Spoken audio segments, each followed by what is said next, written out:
7-րդ ընտրատարածքում առաջադրվելուց առաջ Ռաֆի Հովհաննիսյանը չգիտեր, որ այնտեղ արդեն առաջադրվել է Նիկոլ Փաշինյանը։ Հետևելով օրախնդիր զարգացումները, սպասում էի մինչև վերջի օրը հասկանալու համար, թե այդ որ ընտրատարածքն է, որը պիտի մնա անայլընտրանք։ Ընտրատարածքային հանձնաժողով փաստաթղթերը հանձնելու պահին էլ պարոն Հովհաննիսյանը ոչինչ չգիտեր, ընտրատարածքում փաստաթղթերը ներկայացնող լիազորները նույնպես ոչինչ չեն ասել ժառանգության առաջնորդին։ 7-ի գոմերը, որ արդեն հանձնված են թղթերը, այդ ժամանակ արդեն դեղացված են։ Հանելու է պարոն Հովհաննիսյանն իր տեխնացությունը, երբ արդեն գիտի, որ որպես ընդդիմադիր պայքարելու է ոչ թե իշխանության տեխնացուի, այլ Նիկոլ Փաշինյանի դեմ։ Հանել պատրաստ է, բայց նրան պետք է համոզեն։ Նրանք, ովքեր իրենց համարում են ընդդիմադիր, կուսակցություններ, դաշինք, ինքնարաչադրված տեխնացուներ,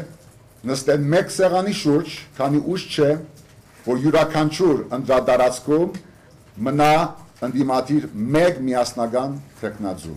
Այսպես թե այնպես պարոն Հովհաննիսյանը համոզված է, որ մայիսի 6-ի ընտրությունները լինելու են ազատ, արդար եւ թափանցիկ եւ դրանից նախ շահելու է ժառանգությունը։ Ժառանգությունը ազատ, արդար, թափանցիկ ընտրությունների դեպքում եւ դրանք մենք ակնկալում ենք մայիսի 6-ին